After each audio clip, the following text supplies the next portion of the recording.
ஒருவர் பாரத்தை ஒருவர் சுமந்து இவ்விதமாய் கிறிஸ்துவின் பிரமாணத்தை நிறைவேற்றுங்கள் என்கிறார் பவுல். டாம் வர்ஷாம் என்கிற லீடர்ஷிப் எக்ஸ்பர்ட் தலைமைத்துவத்தில் பாரத்தை பகிர்ந்து கொள்ளுகிற மனநிலை எவ்வளவு முக்கியம் என்பதை இவ்விதமாக விளக்குகிறார். அன்னப்பறவைகள் குளிர்காலத்தில் தெற்கு நோக்கி பயணம் செய்வதை நீங்கள் பார்க்கும்போது வி வடிவத்தில் பறக்கிறது. இதற்கு அறிவியல் ஆராய்ச்சி ஒரு உண்மையை கண்டுபிடித்திருக்கிறது. அது என்னவென்றால், ஒவ்வொரு பறவையும் பறக்க முற்படுகிற போது பின்னால் பறந்து கொண்டிருக்கிற மற்ற பறவையை மேலே பறந்து செல்ல உதவுகிறது.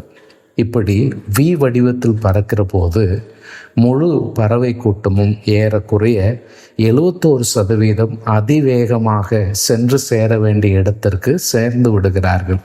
ஏனென்றால் ஒவ்வொருவரும் மற்றவரின் உந்துதலினால் முந்தி செல்ல முடிகிறது. எப்பொழுதெல்லாம் ஒரு அன்னப்பறவை அந்த கூட்டத்தை விட்டு சற்றே புறம்பாகிறதோ அப்பொழுதே உடனடியாக தனியாக பறப்பதின் சிரமத்தை அவை உணர்ந்து கொள்ளும். உடனே அது திரும்ப கூட்டத்தோடு சேர்ந்து பறக்கும் வலிமையை கூட்டி கொள்ளுகிறது. இந்த அன்னப்பறவை போல மனிதர்களுக்கு யோசனை இருக்கும் என்றால், நாமும் கூட ஒரு குழுவிலே தரித்திருந்து மற்றவர்களுடைய நலனுக்காக மற்றவர்களைப் போல நாமும் செயல்படலாம். இந்த பறவை கூட்டத்தில் முதலாவது பறவை சற்று சோர்ந்து போகுமானால் அது சற்றே பின்னாக மற்ற பறவை முன்பாக வழிநடத்த இடம் கொடுக்கும். முதலாம் பறவை அதே வேகத்தில் செல்வதற்கென மற்ற பறவைகள் பின்னால் இருந்து சத்தம் எழுப்பி உற்சாகப்படுத்தும்.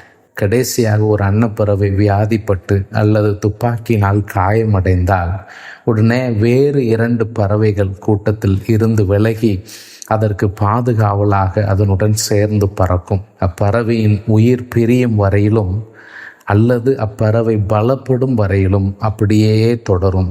பிறகு தனியாக பறக்கும். அல்லவென்றால் வேறு குழுவுடன் சேர்ந்து தன் குழுவுடன் சேர்ந்து கொள்ளும்.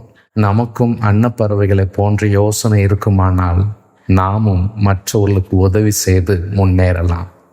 பிறர் வளர்ச்சியில் நமது பங்கு எப்படி இருக்கிறது?